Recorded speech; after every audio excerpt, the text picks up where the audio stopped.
Good morning, seekers of wisdom.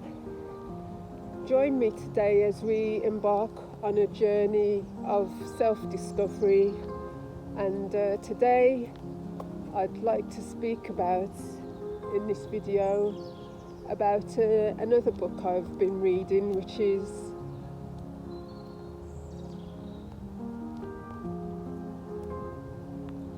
Running on Empty. It is a book that is like no other, because it talks about how we grew up in childhood, how we were parented,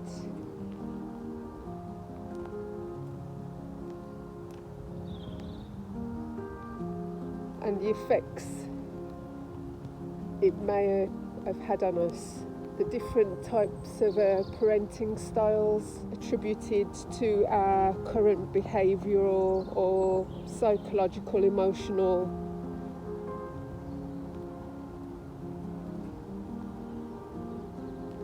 characterisation, shall I put it. So you may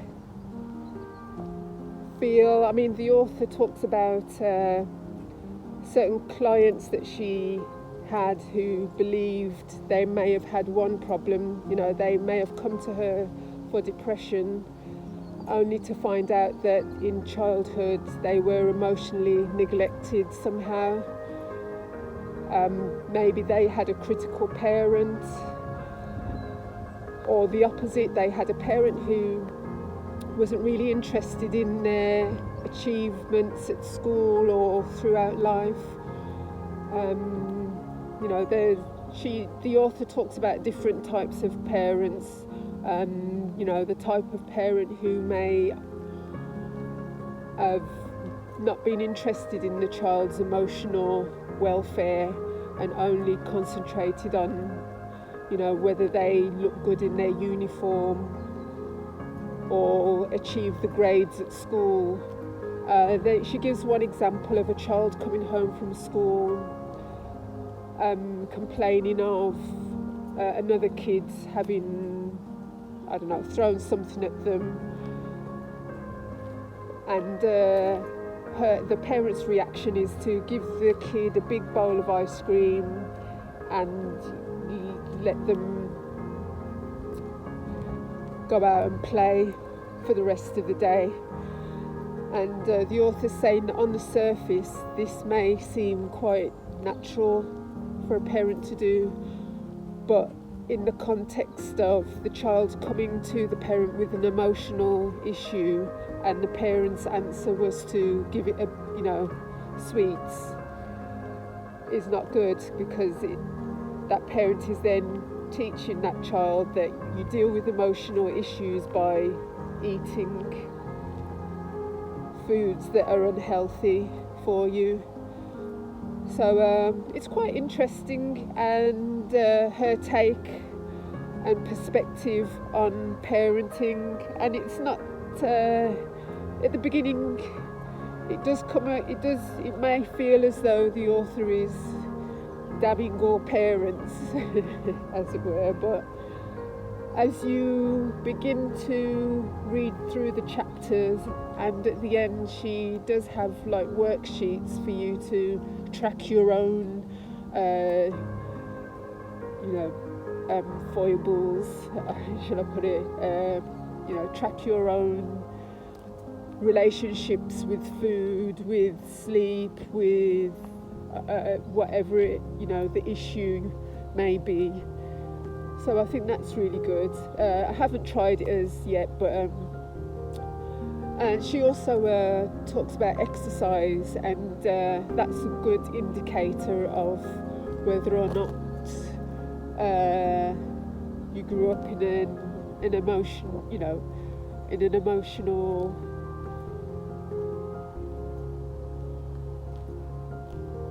absent relationship with a parent. If exercise and good health wasn't encouraged throughout childhood, then she's saying that, you know, it's a good chance that some emotional neglect may have took place. And and then she goes on to say, you know, everybody's case is different, and there may be a reason, you know, maybe a parent was ill for a significant amount of time, so maybe for a period of time you weren't able to, you know, go out and do exercise, or, you know, there are certain events in life that are unforeseeable. But she's saying if it's a predominant theme throughout your childhood, then yes. But she's saying it's not too late. You can reparent yourself and start giving those things to yourself now.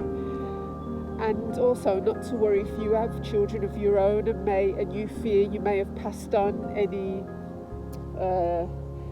adverse parenting skills to them, or, you know, emotional or lack of emotional fulfillment.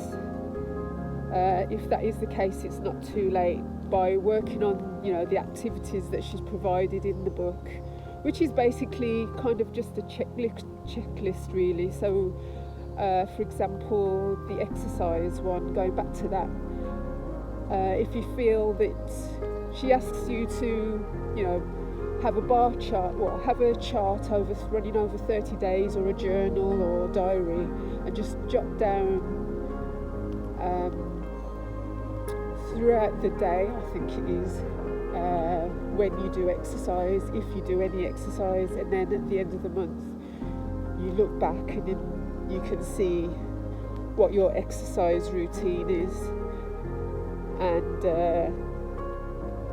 she then does that with other areas as well. So it's the same for food. Maybe if you like to overindulge in, you know, sweets and cakes and stuff, to track it over the 30 days, how many times during the day. Look, I mean, you could split it into morning, afternoon, evening. When are you likely to eat those sugary foods? And the same with sleep. Maybe, you know, same with finances. You could do, when are you likely to splurge over the course of 30 days. So just track those, because what she's saying is these are indicators or symptoms of emotional neglect, and that they can be remedied. So knowing when or how you're likely to overindulge or unhealthily self-soothe will then give you the tools to be able to turn that into healthy self-soothing. She's saying there's nothing wrong with self-soothing, we need to do that, but we just need to do it in moderation. Not to say you can't have anything sweet, but not every day, 3 days a week. Or coffee, you know, if coffee is your thing, to track your intake. So yeah, it's quite interesting. So yes, and I will speak some more about it at a later date. Thanks for listening. Please like, please subscribe.